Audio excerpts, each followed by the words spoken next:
Hey friends, welcome back to my channel 3 world. अभी मैं आपको रियल टाइम सर्च करके दिखा रही थी।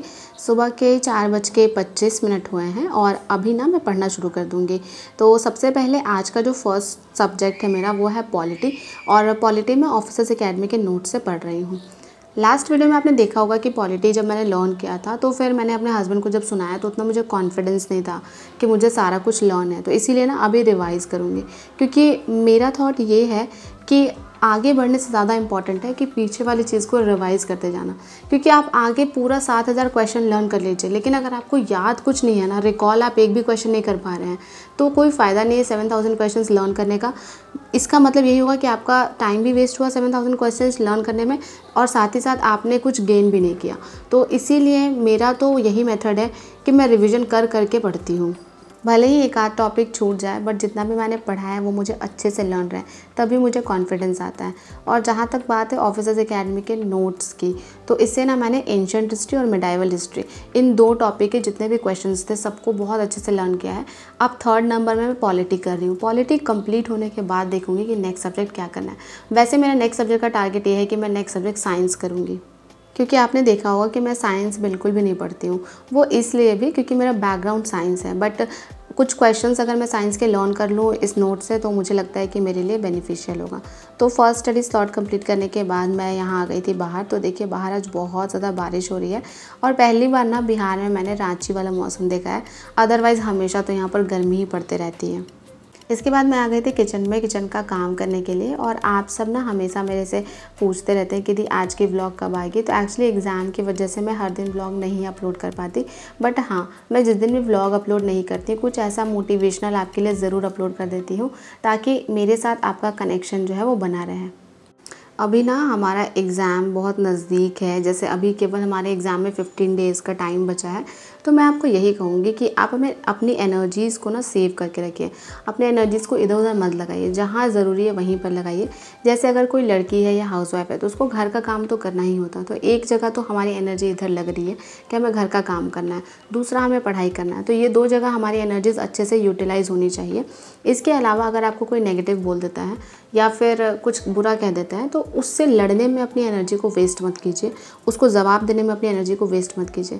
क्योंकि देखिए हमारे पास ना 2 तरह की लड़ाई होती है। एक तो हम अंदर से ही लड़ रहे होते खुद से, सुबह उठना है, सुबह नहीं उठ पाते हैं। फिर अंदर एक शिकायत होती है कि क्यों नहीं सुबह उठ पाए पढ़ने के लिए, आज का पोर्शन कंप्लीट करना है और वो कंप्लीट नहीं हो पाता है। तो फिर अंदर से शिकायत होती है कि इतना पोर्शन टारगेट किया था, इतना कंप्लीट नहीं हुआ। तो ये क्या चीज़ है? ये हमारे अंदर ही हम खुद से लड़ते रहते हैं हमेशा। हमारा ही मन हमें कहता है कि सुबह उठ जाओ, और फिर हमारा ही मन सुबह उठते समय कहता है कि सो जाओ।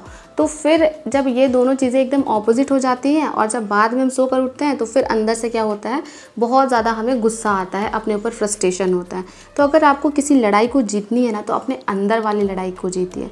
बाहर किसी को जवाब दे के आप दूसरी लड़ाई में फंसेंगे, आपकी एनर्जी उधर वेस्ट होगी। इससे अच्छा है कि उस एनर्जी को अपने ऊपर लगाइए, और जब आप अपने ऊपर लगाइएगा, अपने अंदर की लड़ाई को जीतिएगा, तो फिर देखिएगा बाहर के लोगों को आपको जवाब देने की ज़्यादा ज़रूरत नहीं पड़ेगी।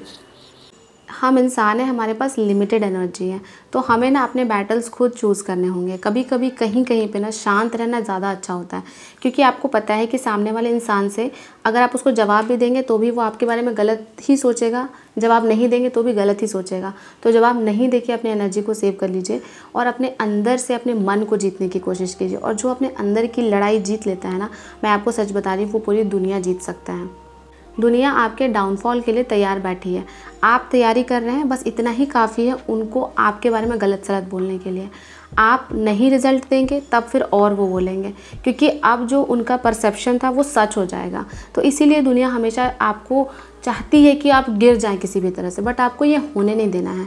आपने एक बार ठान लिया है कि आपको जॉब लेनी है, दैट मीन्स कि लेनी है। याद रखिए, जिस दिन आप हार जाएंगे उस दिन जो भी लोग आपके ऑपोजिट खड़े थे वो सब जीत जाएंगे, और आपको उनको जीतने नहीं देना है।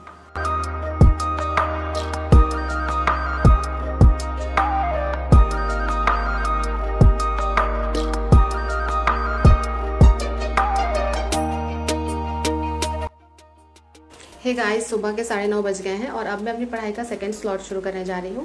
तो फर्स्ट स्लॉट में ना मैंने पॉलिटी पढ़ा था और अगर आप ऑफिसर्स अकेडमी के नोट्स को देखेंगे तो 472 पेज नंबर से लेकर 582 पेज नंबर तक, मतलब कि अप्रॉक्स 110 पेजेस का पॉलिटी का पोर्शन है। तो मैंने सुबह में 472 से लेके 502 पेजेस नंबर तक लर्न किया था और आज तो मैं कोशिश करूँगी कि मैं बहुत मैक्सिमम पॉलिटी को कंप्लीट कर पाऊँ। तो अभी ना मैं 503 पेज नंबर से स्टार्ट कर रही हूँ और मेरा तो टारगेट है कि कम से कम 20 पेजेस लर्न करने के बाद ही उठूँगी। तो चलिए अब मैं अपने सेकंड स्टडी स्लॉट की शुरुआत करती हूँ। तो बस फिर ना मैं पॉलिटी लर्न करने में लग गई थी और मैं आपको एक चीज़ बताना चाहूँगी कि जैसे अगर आप 2 घंटे का टाइम स्लॉट बनाते हैं पढ़ाई करने के लिए, तो 2 घंटे के टाइम स्लॉट के बाद ना आप 1 घंटे का रेस्ट ज़रूर कीजिए। और उस 1 घंटे के रेस्ट में आपको क्या करना है, आपने 2 घंटे में जितना कुछ भी पढ़ा उन सबको दिमाग में रिकॉल कीजिए, बार बार रिकॉल कीजिए। और अगर आपको वो चीज़ें याद नहीं आती है ना, तुरंत कॉपी, बुक जो भी है आपका नोट्स, उसको खोलिए और देखिए कि आप यहाँ पर क्या भूल रहे थे। और जब आप ऐसे खुद का टेस्ट लेंगे पढ़ने के बाद और जो चीज़ें आप भूल जाएंगे और उसको तुरंत देख लेंगे, तो इससे पता है क्या होगा, इससे ना वो चीज़ हमेशा के लिए आपके दिमाग में रह जाएगी। अगर आप लंबे स्लॉट्स तक नहीं पढ़ पाते, कोई बात नहीं, 1 घंटे का स्लॉट बनाइए। 1 घंटे जो भी पढ़ना है पढ़ लीजिए और उसके बाद 15 से 20 मिनट जो भी आपने 1 घंटे पढ़ा है उसको मंचिंग कीजिए, दिमाग में ही सोचिए क्या पढ़ा था, कहाँ से पढ़ा था, ये पॉइंट किससे रिलेटेड है। और जब ऐसे ऐसे क्वेश्चंस खुद से पूछने लगेंगे तो वो पढ़ा हुआ एकदम आपके दिमाग में परमानेंट हो जाएगा। बहुत लोग पूछ रहे थे कि दी 7000 क्वेश्चन को कैसे कंप्लीट करना है, कुछ उपाय बता दीजिए। तो मैं आपको एक ही चीज़ सजेस्ट करूँगी, जो टॉपिक पढ़ना है वो टॉपिक पर ध्यान दीजिए। 7000 क्वेश्चंस लर्न करना 15 दिन में कोई इजी टास्क नहीं है। और अगर आप 7000 क्वेश्चन लर्न भी कर लेते हैं तो क्या गारंटी है कि उतना पढ़ने के बाद वो आपके दिमाग में रहेगा और एग्ज़ाम में जाकर आप सही क्वेश्चन टिक कर पाएंगे। तो इसीलिए स्पेसिफिक टॉपिक को पढ़िए और जैसे जैसे टॉपिक कंप्लीट होगा आप नेक्स्ट टॉपिक पर बढ़ते जाइए। बट पहले से लोड मत ले लीजिए कि आपको 7000 पूरा कंप्लीट करना है, ऐसे तो फिर आप कभी कंप्लीट नहीं कर पाएंगे। तो इसके बाद ना मेरा थर्ड स्टडी स्लॉट शुरू हो गया था और थर्ड स्टडी स्लॉट में मैं पढ़ रही थी SCERT बुक की हिस्ट्री। और SCERT बुक से मैं हिस्ट्री पढ़ रही थी और एक्चुअली SCERT बुक का मैंने यहाँ पर देखिए क्लास 7th का ये है, ये मैंने नोट्स पहले ही बना लिया था। तो ये मैंने इसीलिए बनाया था उस समय, ताकि एंड टाइम में मुझे केवल कॉपी देखना पड़े, बुक खोलने की ज़रूरत ना पड़े। तो बस अभी ना क्लास 7th का केवल रिवाइज़ करूँगी। क्लास 7th में लास्ट के 1-2 चैप्टर थे जिनका मैंने नोट्स नहीं बनाया था क्योंकि वो मिडाइवल हिस्ट्री से रिलेटेड था। बट अभी मैं क्या करूँगी ना, एक बार उस बुक को खोल के लास्ट चैप्टर देख लूँगी, क्योंकि लास्ट चैप्टर में ना वो आपका जो इतिहासकार है उससे रिलेटेड है कि बिहार के 1-2 इतिहासकार हैं तो उनकी कौन कौन सी प्रमुख कृतियाँ हैं। तो मैं सोच रही हूँ कि मैं उससे क्यों छोड़ी, उसे भी लर्न कर लेती हूँ। तो बस अभी देखिए वही SCERT बुक से एंड में मैं पढ़ रही थी और यहाँ पर मैं एग्जैक्टली शिवाजी के जो अष्ट प्रधान थे ना उनके बारे में लर्न कर रही थी। मैंने सोचा कि चलो अगर ये दिया हुआ बुक में तो ये इंपॉर्टेंट होगा, तो इसीलिए मैंने इसे पढ़ लिया। एक बात मैं आपको कहूँगी कि अगर आपने 7000 PDF नहीं ख़रीदा है या फिर वो आप लर्न नहीं कर पा रहे हैं या फिर आपका परफॉर्मेंस अच्छा नहीं है, आप एक काम करिए, आप SCERT बुक्स पढ़ लीजिए, वो VVI हैं। क्योंकि देखिए नीतीश कुमार ने भी कहा था कि उनको SDO नहीं चाहिए, SDM नहीं चाहिए, उनको टीचर चाहिए। तो क्वेश्चन टीचिंग लेवल के ही आएंगे, ऐसा मत सोचिएगा कि BPSC प्री का क्वेश्चन आएगा। हाँ, जो बहुत तेज़ होते हैं और जो प्रैक्टिस करना चाहते हैं वो कर सकते हैं। बट अगर आपका कुछ भी प्रिपेयर नहीं है, आप अपनी प्रिपरेशन के अकॉर्डिंग कोई भी सेट चूज़ कीजिए। अगर आपका कुछ भी प्रिपेयर नहीं है तो आप SCERT बुक्स कर लीजिए।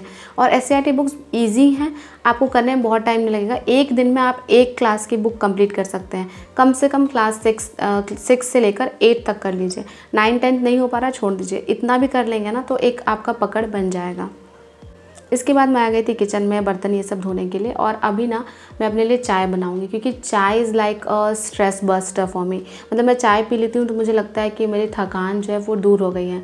आपको भी ऐसा लगता है क्या, मुझे कमेंट करके बताइएगा। तो इसीलिए ना मैं चाय बीच बीच में पीती हूँ। तो अभी अपने लिए मैंने चाय बना लिया है और अभी मैं नेक्स्ट स्टडी स्लॉट अपना शुरू करूँगी। और ये जो नेक्स्ट स्टडी स्लॉट है ना, इसमें मैं पढ़ूंगी बिहार जीके और बिहार जीके का एंशिएंट, मिडाइवल और मॉडर्न हिस्ट्री। ये तीनों को अभी मैं कंप्लीट करूंगी, मतलब रिवीजन करूंगी। पढ़ा तो मैंने पहले भी है इसे 2 बार, अभी मैं तीसरी बार इसका रिवीजन करूंगी। ये जो बिहार का एंशिएंट, मॉडर्न और मिडाइवल हिस्ट्री का नोट्स है, आपने कुछ दिन पहले देखा होगा। मुझे लगता है कि 1 वीक पहले ही मैंने सारे वीडियो लेक्चर देखकर और उसका नोट्स बनाया था। तो उस दिन तो मैंने थोड़ा थोड़ा पढ़ ही लिया था और आज मैं फिर से इसे पढ़ रही हूँ। कुछ लोग ना बहुत ज़्यादा डर रहे हैं क्योंकि उनको लगता है कि उनका मार्क्स बहुत ज़्यादा कम हो रहा है। बट आप ना डरिए मत, आप डर जाएंगे और फिर एग्ज़ाम में ना क्वेश्चन ईजी भी आएगा और रॉन्ग करके आ जाएंगे। कुछ कुछ कमेंट मुझे ऐसे आते हैं जिसमें मुझे लोग लिखते हैं कि प्लेटफॉर्म का बनाओ और रुक्मिणी का बनाओ, IAS रंजीत सिंह का बनाओ, 50 नंबर से ज़्यादा नहीं आएगा। तो बताइए उतना टफ सेट बनाकर क्या करना है? क्या IAS रंजीत सिंह या प्लेटफॉर्म वाली बुक है उनको एग्ज़ाम पैटर्न पता है? नहीं पता है। BPSC प्री के प्रीवियस ईयर क्वेश्चन दिए हुए हैं, आप उनको सॉल्व करके क्या करेंगे? आप एग्ज़ाम भी तो देखिए किस लेवल का है। 1 to 5th के लिए इतना हार्ड सेट बनाने की ज़रूरत नहीं है।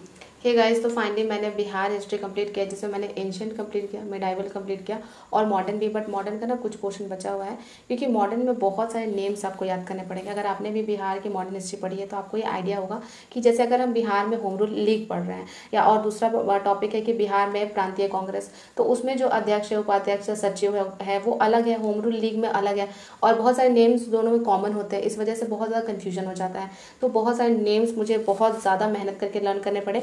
तो मैंने लास्ट किया है बिहार कौमी सेवक दल तक और गया अधिवेशन। इसके बाद कुछ 1-2 टॉपिक जो है वो मेरा बचा हुआ है, और बस केवल ये 2 पेजेस मेरा मॉडर्न हिस्ट्री का बचा हुआ है।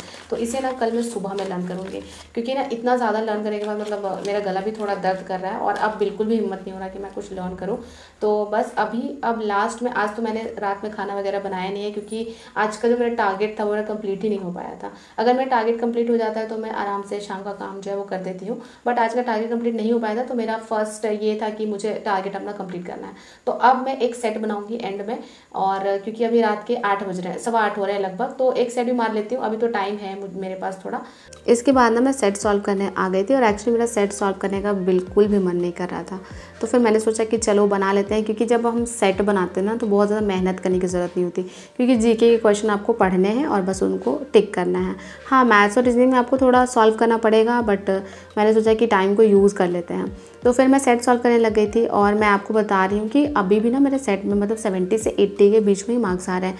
बहुत लोग बोलते हैं कि बहुत पढ़ती हूँ मार्क्स इंक्रीज़ नहीं हो रहे, तो मेरे साथ भी ऐसा ही हो रहा है कि मतलब मेरा मैक्सिमम 85 तक मार्क्स गया है, और एक बार मेरा 88 आया था।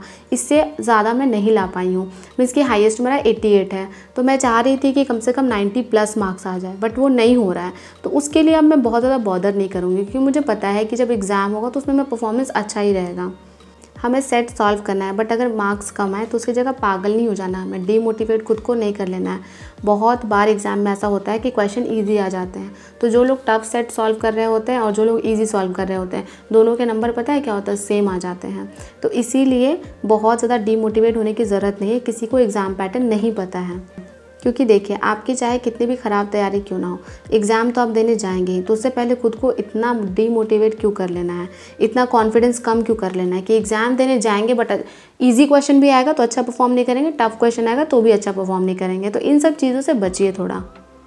मेरे अकॉर्डिंग अगर आपका एकदम ही ख़राब मार्क्स आ रहा है तो आप सेट सॉल्व मत कीजिए, उसकी जगह अपने स्टडी मटेरियल को ही बार बार रिविज़न कीजिए, वो आपको ज़्यादा फ़ायदा पहुँचाएगा और आपका कॉन्फिडेंस भी ना एकदम लो नहीं हो जाएगा। एग्ज़ाम में आप थोड़ा अच्छा परफॉर्म कर पाएंगे।